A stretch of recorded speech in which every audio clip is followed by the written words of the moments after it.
تو بات کیا ہے کہ اس جگہ خود کو بٹھا کر دیکھو جہاں جو سلوک تم دوسرے کے ساتھ کر رہے ہو. یہ ہمارا آج کل لوگ کہتے ہیں کہ نگاہوں کی حفاظت نہیں ہوتی، بد نگاہی، نامحرموں کو لذت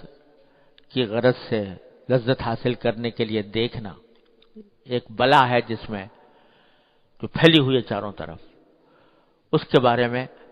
لوگ بکثرت کہتے رہتے ہیں، لکھتے رہتے ہیں، ہم سے چھوٹتی نہیں، یہ بلا ہم سے چھوٹتی نہیں. آنکھیں کا دھوکہ کہیں نہ کہیں ہمیں خیانت میں مبتلا کر دیتی ہیں. لیکن آدمی اگر اس بات کو سوچے جو حضور سرور دو عالم صلی اللہ علیہ وسلم نے ارشاد فرمائی تھی کہ جب تم کسی نامحرم کو لذت لینے کے لیے بری نگاہ سے دیکھ رہے ہو، اگر کوئی دوسرا تمہاری بیوی کو دیکھے، تمہاری ماں کو دیکھے، تمہاری بہن کو دیکھے، تمہاری اور کسی رشتہ دار کو دیکھے، تم پر کیا گزرے گی؟ کیا یہ کہو گے کہ بھئی اس کے بغیر تو زندگی بیکار ہے، اس میں زندگی کا مزہ ہی ختم ہو گیا، لطف ہی جاتا رہا؟ ارے اگر تمہیں اپنا لطف لینے کے لیے دوسروں کی عزت پر ڈاکہ ڈالے بغیر تمہارے مزہ نہیں آتا، تو دوسروں کو بھی تمہاری عزت پر ڈاکہ ڈالنے کا حق ہونا چاہیے. لیکن اس کو تو تم گوارا کرتے نہیں اور دوسروں کی عزت پر ڈاکہ ڈالتے ہو اپنی آنکھوں سے. تو یہ ہے دو عمل، یہ ہے دوہرا معیار. آدمی اسی بات کو اگر سوچے تو بہت بڑے فتنے سے، آنکھوں کے فتنے سے انشاءاللہ نجات مل سکتی ہے. اللہ تعالیٰ اپنے رحمت سے ہم سب کو نجات عطا فرمائے. تو خلاصہ یہ کہ غیبت محض اپنے تھوڑی دیر کا مزہ لینے کے لیے، تھوڑی دیر کے لیے مجلس گرم کرنے کی خاطر جو ہم غیبت کر بیٹھتے ہیں، اتنے سارے گناہوں کا مجموعہ ہے. اللہ تبارک و تعالیٰ اپنے رحمت سے، اپنے فضل و کرم سے اس سے بچنے کی توفیق عطا فرمائے. حضرت فرماتے ہیں کہ غیبت کرنے والا اور سننے والا دونوں گناہگار ہیں. یعنی جس طرح غیبت کرنا گناہ ہے، اسی طرح غیبت کا سننا بھی گناہ ہے، اپنے اختیار سے سننا. یعنی اس میں مجلس میں کوئی آدمی غیبت کر رہا ہے اور آپ وہاں پر بیٹھے ہوئے ہیں اور سن رہے ہیں، خود بھی مزہ لے رہے ہیں اس سے، یہ بھی گناہ ہے. ایسا ہی گناہ ہے جیسا کہ غیبت کرنا گناہ ہے. لہذا اگر کوئی غیبت کر رہا ہے تو حتی الامکان کوشش کرنی چاہیے کہ وہ اس کی بات کا رخ بدلا جائے، اس کی بات کا رخ بدلے،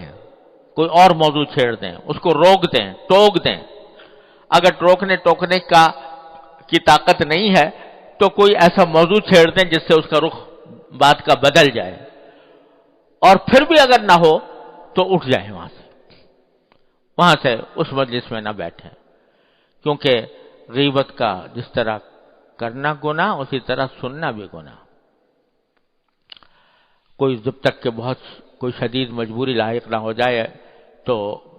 اس وقت تک وہاں سے اس مجلس میں نہ بیٹھیں جہاں پر کہ اس طرح کی غیبتیں ہو رہی ہوں. باقی اس میں کوئی شک نہیں کہ چونکہ معاشرے کے اندر یہ بلا پھیلی ہوئی ہے، اس واسطے ہمیں دشوار نظر آتی ہے، مشکل نظر آتی ہے. لیکن اللہ تبارک و تعالیٰ اپنے فضل و کرم سے، اپنی رحمت سے ہمیں توفیق عطا فرما دے تو یہ کوئی ایسی بڑی مشکل نہیں ہے جس پر قابو نہ پایا جا سکے. اور جیسا کہ پچھلے بھی مجلس میں نے عرض کیا تھا کہ اصل میں ساری یہ خرابیاں جو پیدا ہوتی ہیں، چاہے وہ غیبت ہو، چاہے وہ بد نظری ہو، چاہے وہ حب جاہ ہو، عجب ہو، خود پسندی ہو، یہ سارے کے سارے شاخسانے ہیں اللہ تعالیٰ کے ساتھ تعلق مضبوط نہ ہونے کے. اللہ تبارک و تعالیٰ کے ساتھ تعلق مضبوط ہو، اللہ تبارک و تعالیٰ کا دھیان رہے تو پھر یہ چیزیں قریب بھی نہیں پھٹکتی. دل میں اللہ تبارک و تعالیٰ کے ساتھ رشتہ جڑا ہوا ہو، اللہ تبارک و تعالیٰ کی نعمتوں کا دھیان ہو، اس نعمتوں کا شکر ادا کرنے کی توفیق ہو رہی ہو، اللہ تبارک و تعالیٰ نے جو کچھ اس کائنات کے اندر پیدا فرمایا ہے اس میں اس کو سوچنے کی، اس کے اوپر فکر کرنے کی، اس کو سوچنے کی عادت پڑی ہوئی ہو، تو پھر یہ باتیں جو ہے یہ ہوا کی طرح اڑ جاتی ہیں، یہ انسان کے اوپر اثر انداز نہیں ہوتی، جبکہ خیالات کی، انسان کے جو خیالات کی رو ہے، پچھلی مرتبہ میں عرض کر رہا تھا کہ خیالات کی رو کو رخ بدلو، ہر وقت دل و دماغ کے اوپر جو خیالات مسلط ہیں وہ سب لذت حاصل کرنے کے ہیں،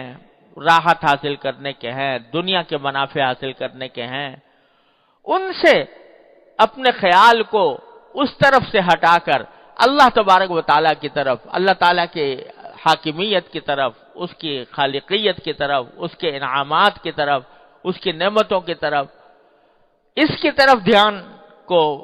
پلٹاؤ، اور ایسا ہو جائے کہ اللہ تبارک و تعالیٰ کا دھیان رہے، دل میں جو خیالات آئیں، وسوسے بھی آئیں،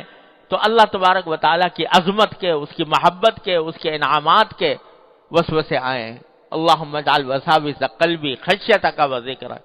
واجعل ہمتی و ہوایا فیما تحب و ترضی، نبی کریم صلی اللہ علیہ وسلم نے دعا سکھائی۔ تو جب یہ خیالات کی رو اس طرف پلٹتی ہے، خیال تو آئے گا، کوئی نہ کوئی آئے گا، خانہ خالی رہ دیو می گیرت، اگر خالی ہو گئے، اللہ تعالیٰ کے ذکر سے خالی ہو گئے، اللہ تعالیٰ کے یاد سے خالی ہو گئے، تو پھر شیطانی خیالات آئیں گے، شیطانی وساوس آئیں گے۔ اسی لیے نبی کریم سرور عالم صلی اللہ علیہ وسلم نے تلقین فرمائی کہ ان یکون لسانک رطبا بذکر اللہ، تمہاری زبان اللہ کے ذکر سے تر رہے، چلتے پھرتے اٹھتے بیٹھتے زبان پر ذکر ہو اللہ تبارک و تعالیٰ کا۔ ارے بھائی، نہ اس میں کوئی محنت ہوتی ہے، نہ اس میں کوئی مشقت لائق ہوتی ہے، نہ کوئی پیسہ خرچ ہوتا ہے، جا رہے ہو نا، چل رہے ہو، تو جاتے ہوئے چلتے ہوئے کوئی ذکر زبان پر لے آؤ، کوئی حافظ ہے تو تلاوت کرتا رہے، کوئی درود شریف پڑھ لو، کوئی سبحان اللہ پڑھ لو، الحمدللہ پڑھ لو، لا الہ الا اللہ پڑھ لو، اللہ اکبر پڑھ لو، چلتے پھرتے عادت ڈالو کہ زبان اللہ تبارک و تعالیٰ کے ذکر سے تر رہے۔